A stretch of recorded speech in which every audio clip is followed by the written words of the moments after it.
Okay, guys, this is not how not to pack. I'll tell you why here in a minute. I'm not very, very, very happy with this seller because the seller should know better. The seller should know better.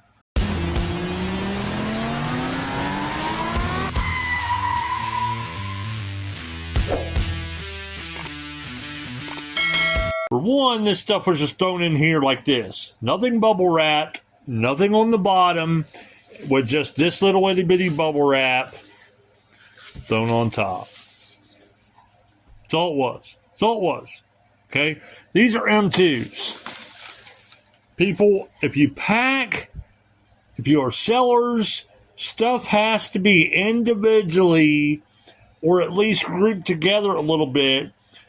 Put in some type of packing paper, put in bubble wrap, stuff like that. If not, the stuff gets hit, banged around, moves around, everything else. This truck that I paid pretty good money for, it's garbage now. It's garbage.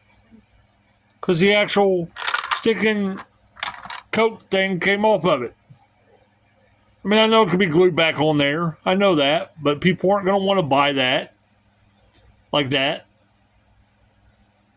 So, yeah, people, let me check the rest of this stuff, but when you pack stuff, be sure to bubble wrap it, or at least wrap it with something.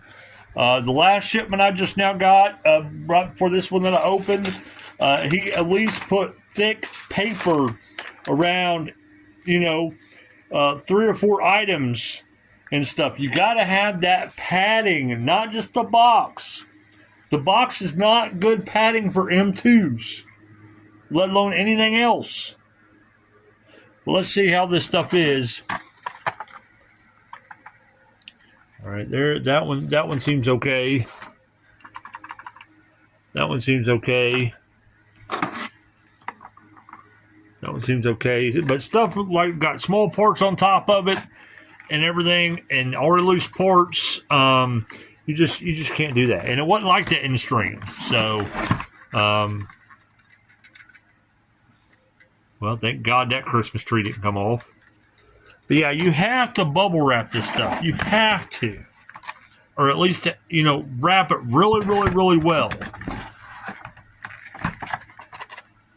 All right.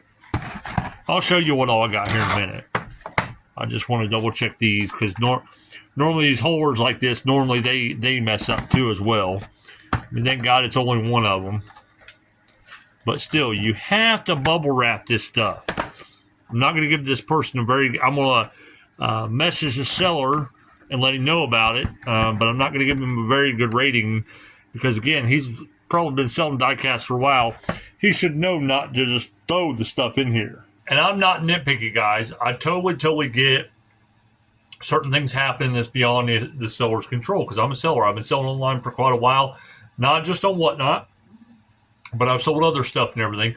But we as sellers have to do our job to make sure that everything has some type of padding on it and around it, and the stuff don't move around and all that other stuff, especially stuff in like acrylic cases, stuff that's that has small parts, stuff like M2 does, that when you shake it around like crazy anyway, just sit there and shake it yourself.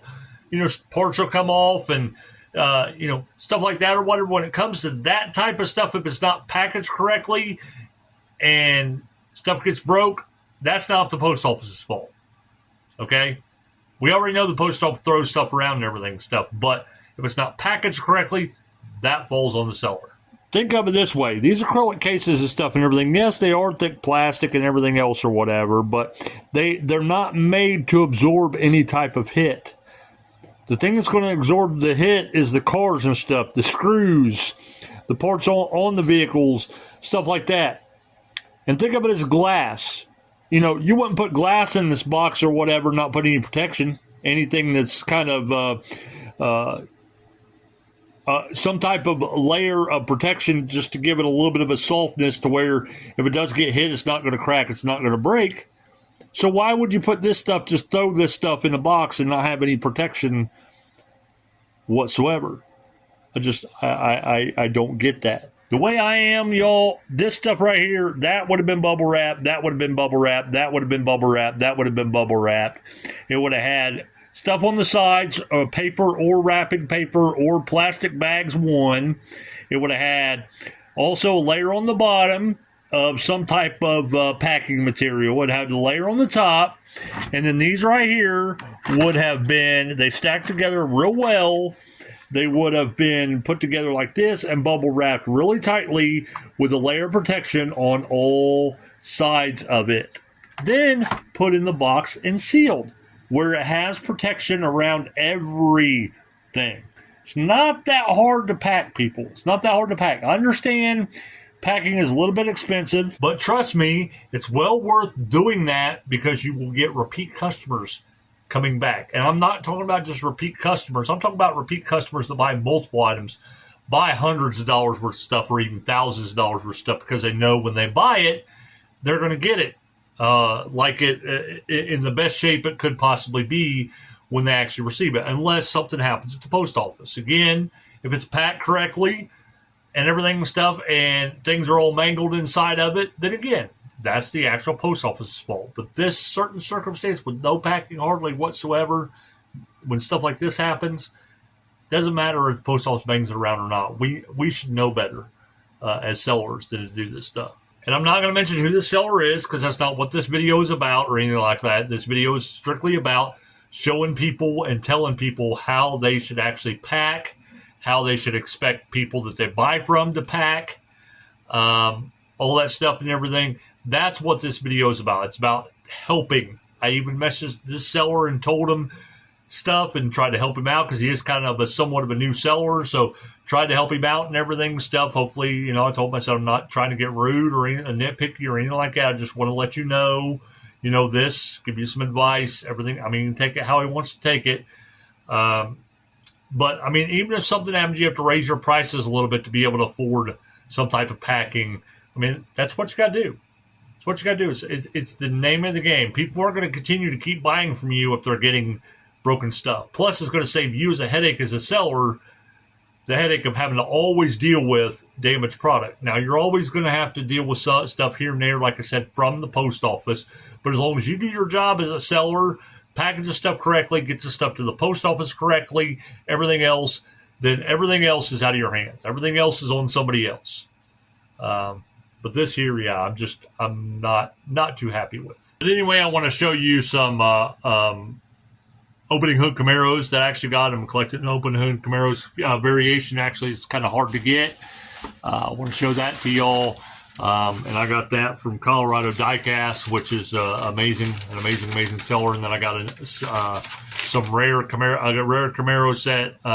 It's only got 3,800 pieces, M2. From eBay, which they packaged it correctly. See this thick paper right here? Colorado DIECAST put like 4 or 5 main lines in here, put this completely around it to where it had padding all the way around the box. That's the way to do it. Colorado DIECAST knows how to actually pack. They've been doing it for a while, and they know how to pack. But some of this stuff should be pretty much common sense. You just got to make sure that the stuff isn't going to be banged around during the process of actually shipping the actual product. But let me show you some of the stuff that I got today that I think you'll like to get off this subject, and then we'll go from there. But anyway, yeah, let's show you some of the opening hoods that I got from Colorado DIECAST. Here's the what I call the slime green. These cards are really, really good.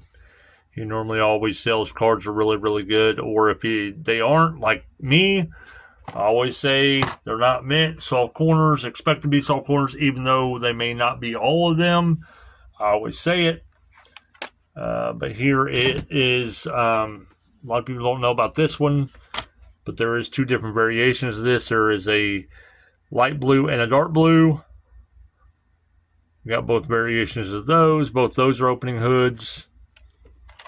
I'll maybe show you all my opening hoods here in a minute that I got in there other than these. Here is the orange with flames opening hood. So, I really enjoy these opening hoods. They're going to be harder and harder and harder to find, and they're one of the very first ones that was opening hoods, not moving parts, metal on metal. So trying to kind of collect them all, whether they're cool classics, whether they're RLCs, whatever it may be. I'm trying to collect all of them. So we'll see how it goes. There's the flames, what I call the tribal flame one, which is cool. I love that blue. Love that blue. And then here's this one here that actually has a variation to it. It actually has a super treasure hunt to it too as well. But this is just two of the regular versions, and you have to look closely because one of these, I don't know if I can show it on my camera or not. The camera probably won't do it justice. Wow, why is it not focusing? Anyway, one of them, this one here, is the one without the door handle, and that one there is the one with the door handle. So you have two different variations. You have with door handle, without door handle. But anyway, those are opening hoods as well.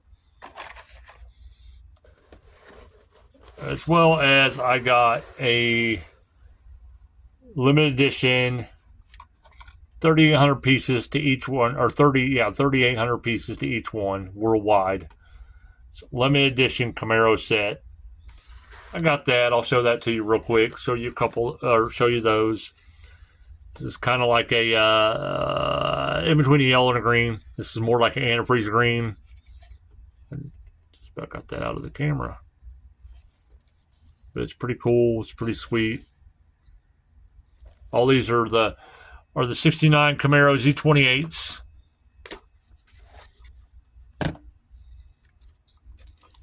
There's the gray version with the orange on the front of it with amber lights.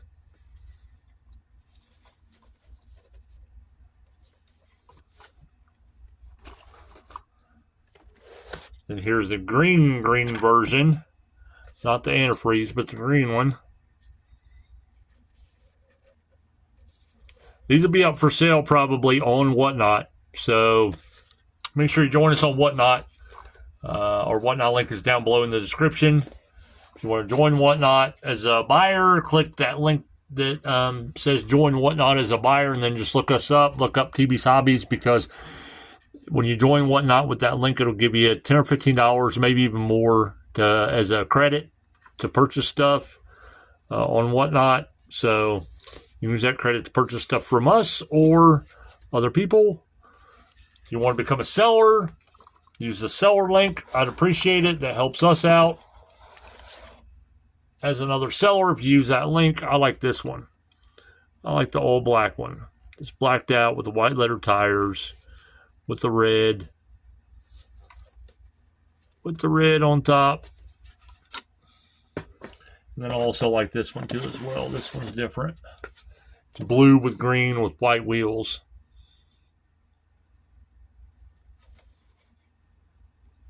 Again with the amber headlights.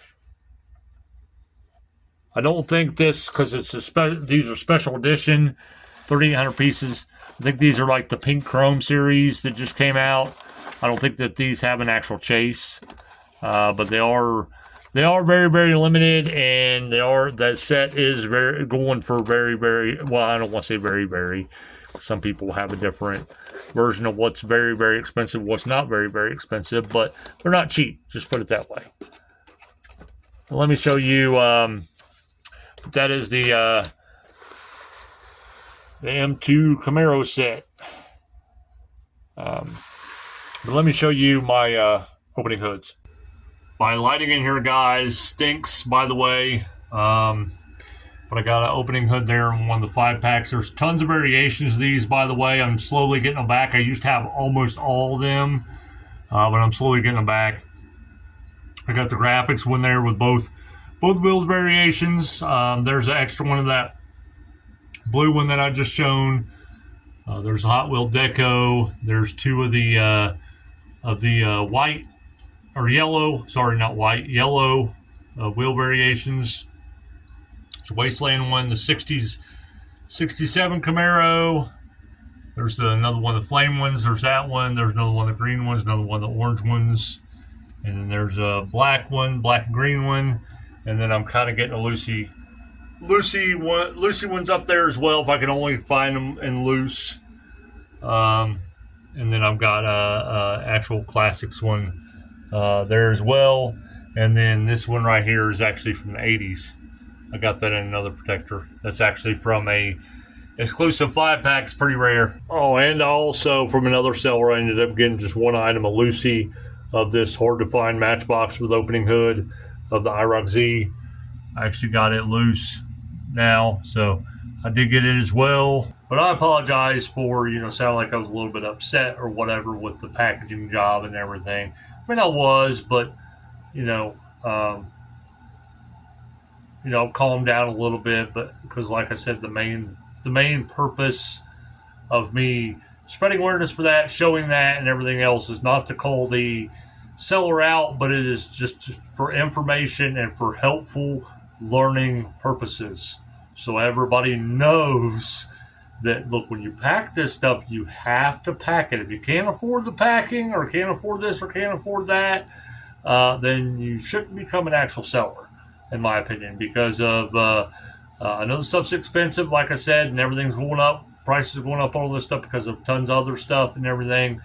But if you can't afford the stuff, to ship the stuff right and get the product to the person in the same way that you have it, then again, you should just think about doing something else. But anyway, if you like this video, give it a thumbs up, give us a comment, give us a subscribe. Really appreciate it. Again, join us on Whatnot. Join us over on Instagram. Sometimes we'll post over on Instagram. Really appreciate it. And hopefully you all have an amazing, blessed day, and we'll see you again in the next one.